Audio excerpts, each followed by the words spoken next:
This is geometry 7.3. We're going to prove triangles similar by using AA.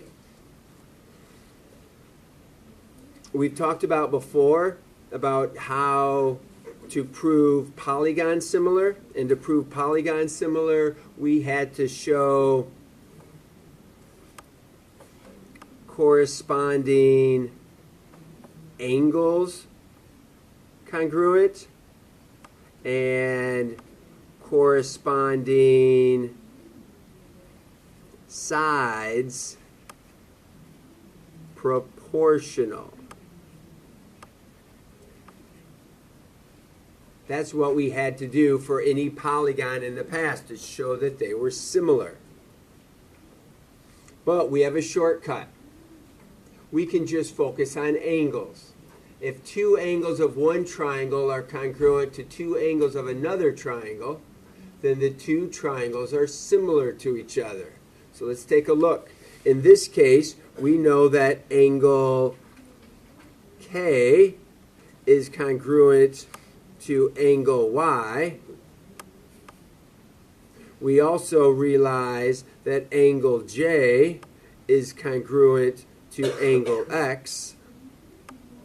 We only need two of them. We don't have to worry about the third one. If two angles of one triangle are congruent to two angles of another triangle, then we know the triangles are similar to each other.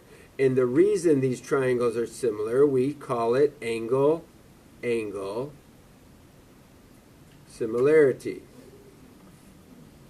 So this is what we recognize or maybe are given, and this is what we can say if we know that. So we're going to come down here and try it with our shapes. These are triangles. We're going to determine if the triangles are similar, and we'll write a similarity statement. So I notice right away that I have some boxes in the corners.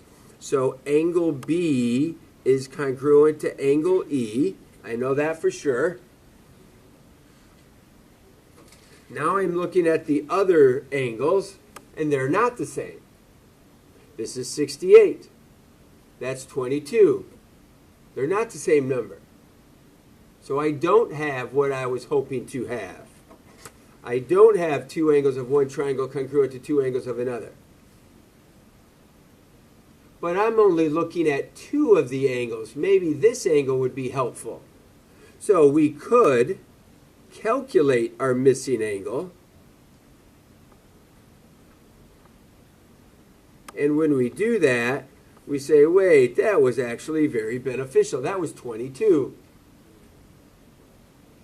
Now I have my 22s that match, and I have my 90s that match. So you could say that angle A is congruent to angle D. We calculated what angle A had to be. We showed that it was the same as D. Now that we have two angles in one triangle that are congruent to two angles in a second triangle. So I can write a similarity statement. Recall that a similarity statement uses the letters of the triangle in any order you want. There's 6 correct ways you can do that. I would predict the majority of you would put them in alphabetical order, A, B, C. Do it any way you want. That's similar to triangle. I picked A. A was 22. Then I picked B. That was 90. Then I picked C. That was the other angle, 68. So I have to go in the same order. I have to start with 22, which was D. Then I have to go to 90. Then I have to go to the missing angle. And that other angle, if I would do my math calculation here, this would have come out to have been 68. So I could have gone that route too if I wanted. But we only need 2 angles of one triangle to match 2 angles of another. So I didn't even talk about the 68s. The reason these triangles are similar is for angle-angle similarity. Let's go ahead and try our other shape. I look at this one, and what I realize right away, I have some 102s the same. So I know that angle E is congruent to angle L. But my 30 is not congruent to my 48. So maybe I need to find out my missing angle. Maybe that would help. So if I take 180, because that's what a triangle adds up to equal, and I minus my 102, that's going to give me 78. And then I minus my 48 from that. That's going to leave me my final angle as being 30. And hey, that was beneficial. That helped. That matched them up. Now I have two angles of one triangle matching two angles of another. So angle F is going to be congruent to angle M.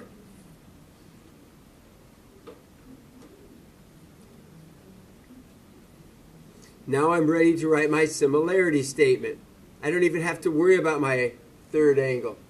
You can if you want. This would calculate out to be 48, and which matches this 48. But we only have to talk about two angles of one triangle being congruent to two angles of another.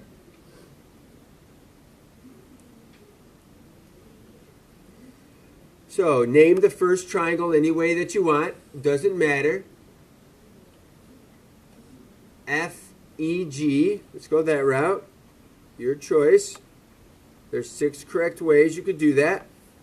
Now I went from 30 to 102 to the angle that's not marked. So I have to go from 30, which is M, to 102, which is L, to the other angle, which is N. Now we know what our similarity statement is. What allows us to say that? AA similarity.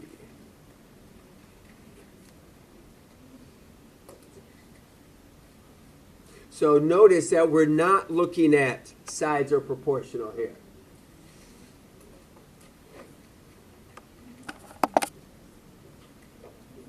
So we come over here to letter C. There we've got some crazy numbers. I see that 27 matches. So what I know right away is that angle P is congruent to angle H. I know that for sure. Now I have to find a missing angle. I can figure out what this angle is if I want, or I can figure out what this angle is. Doesn't matter. Your choice. 180 minus my 110 gives me 70, minus my 27 gives me 43. So this angle here is 43. And wait a minute, 43 didn't match the other one. So maybe I made a mistake in my math. So you can come back through and you can check your math. Or you can come over here to this one and say 180 minus 53.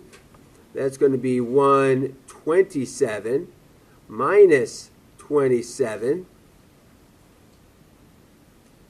And that leaves me 100. So this angle is 100. 100 does not match 110. 43 did not match 53. So I do not have two angles of one triangle matching two angles of another. So these triangles are not similar.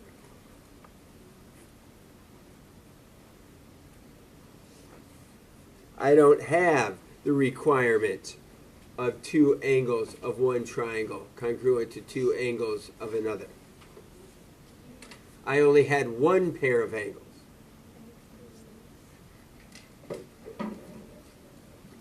Let's look down at this type of example. We have to show that the triangles are similar to each other. This is a little bit different. I have less information. You can focus on a blue triangle. You can focus on, let's call it a green triangle.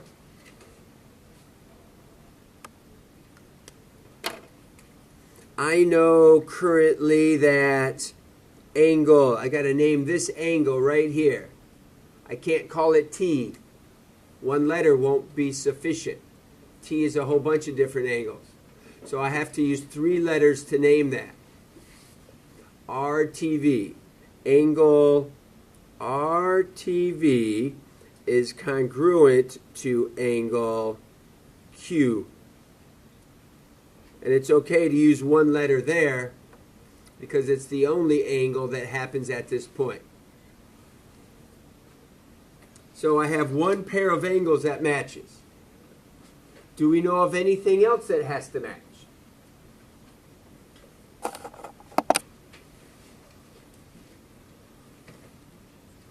So something that we could look at is noticing that the blue triangle uses angle R. The green triangle uses angle R. So we could say that these 2 angles, one for the blue and one for the green, are congruent to each other. It's kind of a silly statement to say that angle R of the blue is congruent to angle R of the green. But that's a true statement. And does anyone recall what that's called when we have R of one triangle congruent to R of another triangle?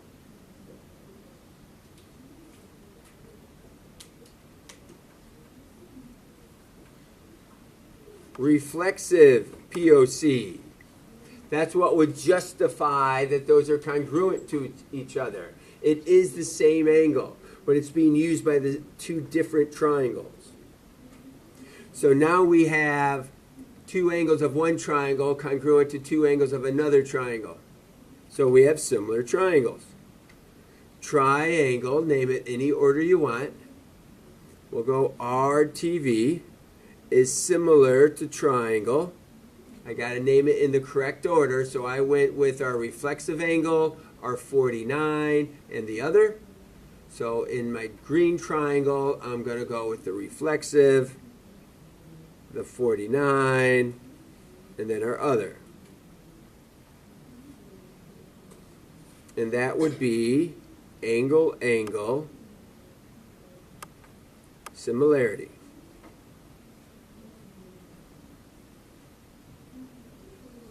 I find letter B to be a little tricky, just looking at how the picture's laid out. Right away, I can see that angle L and angle, I got to use 3 letters to name it. I can't say N. So you could say ONP. That traces out that angle.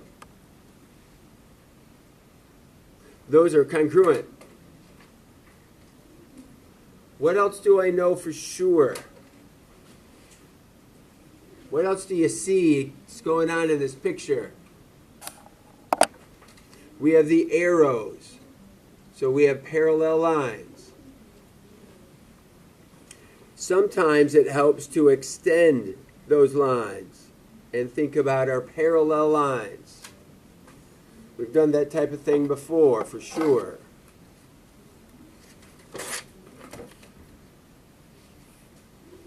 If we have 2 parallel lines and you have a transversal, you have a whole bunch of type of angles. You have all of these angles.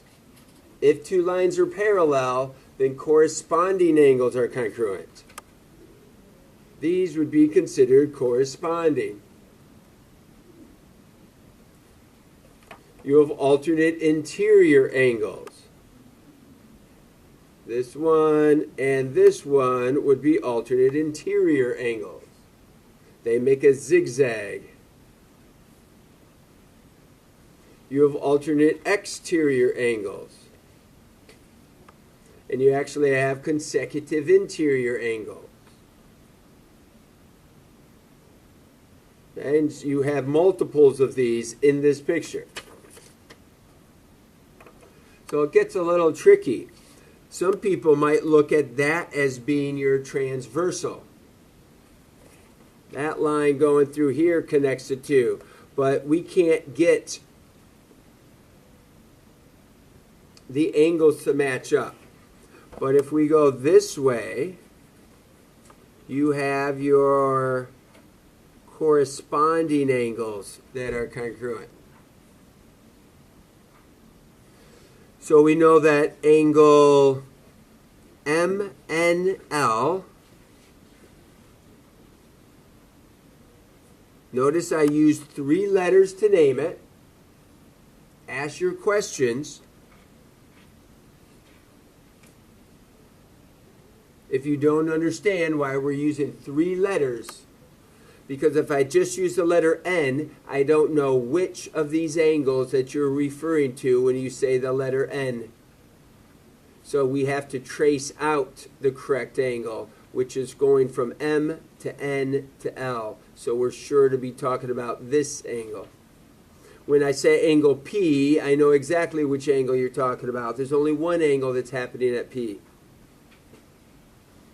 We're not talking about any of these angles out here. There isn't any angles out here. It's only inside there at P. So you would only use 3 if the share like the same letter? If different angles share the same letter, then we have to use 3 letters. One angle sharing the same letter, you can use 1 letter. So why are these angles congruent? If lines parallel, then corresponding angles congruent. That's what made those angles congruent. That if-then statement from our theorems from a few units ago. So now we have 2 angles of one triangle congruent to 2 angles of another triangle. So I know that triangle, name it any way you want, LNM, is similar to triangle NPO, and that's because of angle-angle similarity.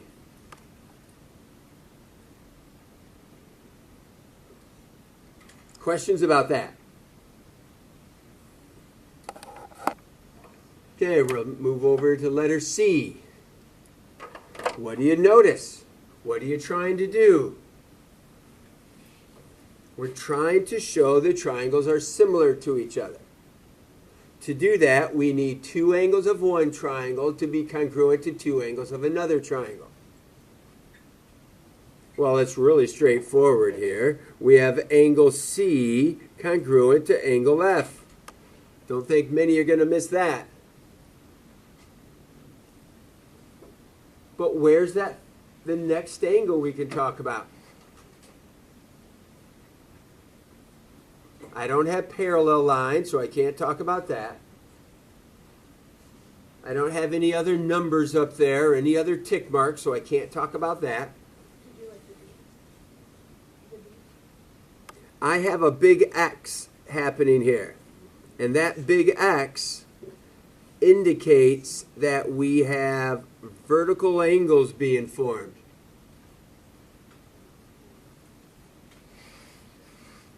So here we have vertical angles. I have to use 3 letters to name that because D could be any of these angles. So I'm going to use angle CDB is congruent to angle FDE.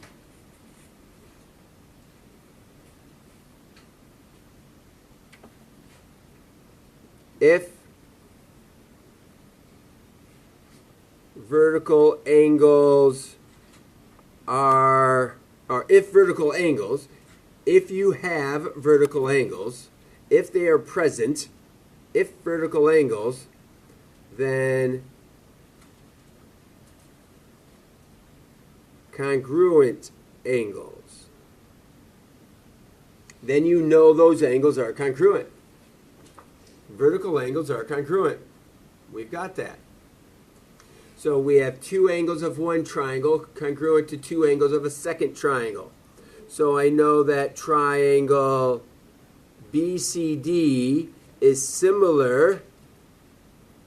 Okay, I'm starting with my angle not marked, then I go to my 90, then I go to my vertical. So I'm going to have to start with E, then my 90, then my vertical. And that's because of AA similarity.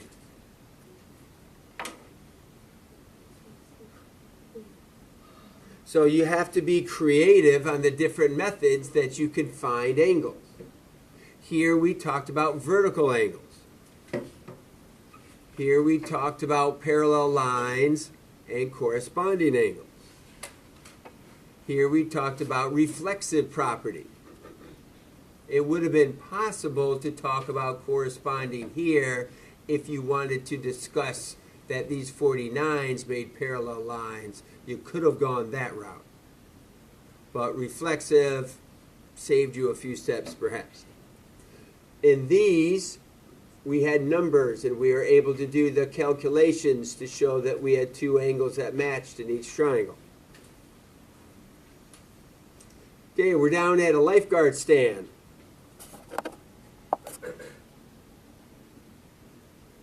So we're going to draw this lifeguard stand. Okay, a little lifeguard stand there, and maybe there's some support beams on here that make the lifeguard stand not topple over. The lifeguard stand, we're trying to figure out how tall is the chair, how tall is the lifeguard chair. So that is our unknown, how tall it is. But the lifeguard chair casts a shadow that is 6 feet long. You're standing out there. Wearing your hat, sunglasses, looking cool, being a lifeguard. And you're casting a shadow that's 48 inches long.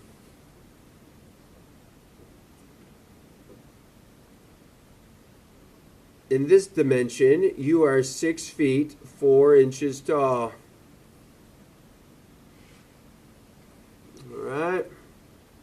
So, when we look at these two triangles, are these two triangles similar to each other?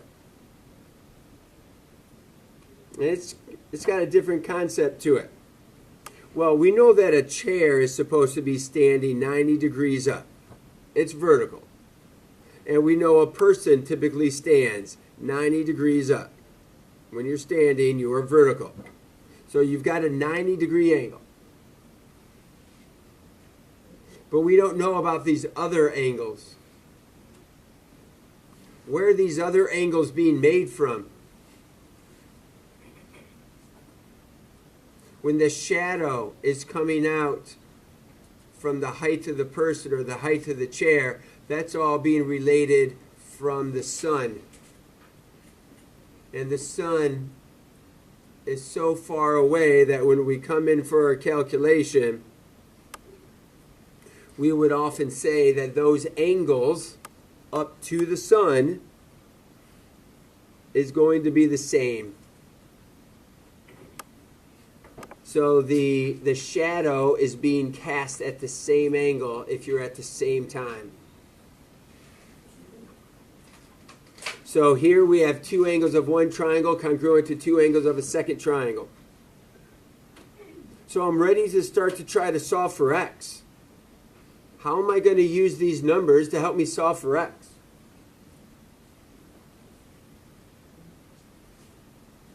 If we're going to do a proportion, shadow over shadow, height over height, that's a great way to do it.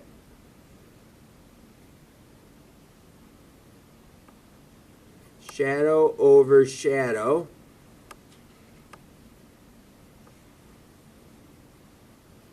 Height over height. Shadow of the chair, shadow of the person, height of the chair, height of the person. Are we going to say 6 over 48? Is the shadow of the person 8 times bigger? No, it's actually smaller. This is in inches. This is in feet. So we're going to have to take the 6 feet times that by 12 to show that this is actually 72. This is 72 inches. So we could say 72 over 48, shadow over shadow, chair over person. The height of the chair, since the chair was on top, the height has to be, the X is on top. Now we have to come over here and figure out the inches of a 6'4". Well, we know 6 feet. We said 6 times 12 was 72, plus the extra 4 inches. That makes you 76 inches tall.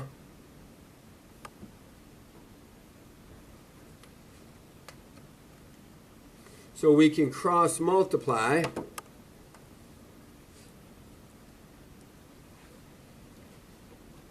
So that's going to be 72 times 76.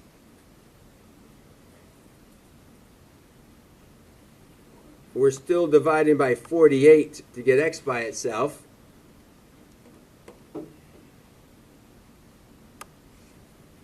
So x is going to be 114 inches. If you divide that by 12 to break it up into feet, you could call that 9 feet, 6 inches. 9.5. 5 would be 6 inches. Not 5 inches, but 0.5 is half a foot, and 6 inches is half a foot. So that's how tall the chair would be.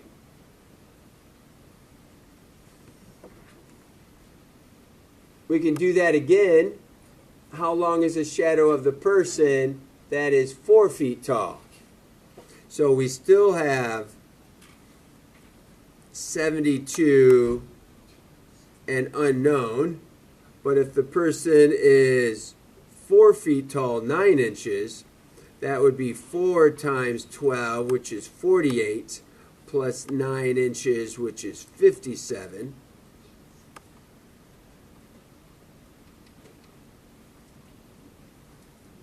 The shadow of the chair, the shadow,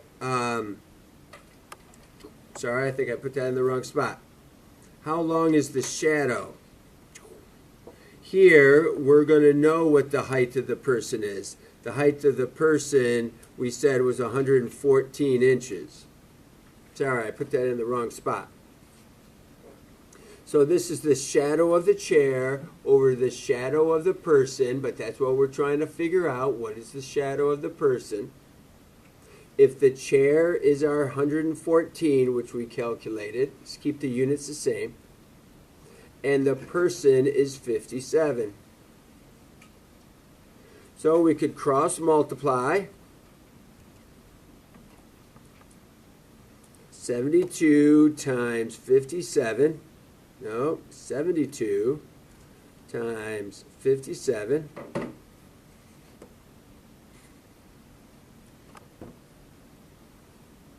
So that gave us 114x, so we divide by 114.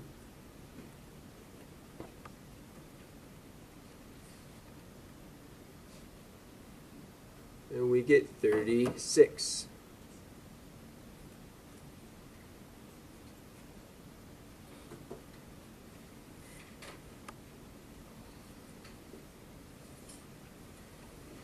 So that would be 36 inches. If you divide that by 3 or by 12, you figure out that that is 3 feet. So the shadow of the person would be 3 feet if they were only 4'9". There we have it. Good job, everybody.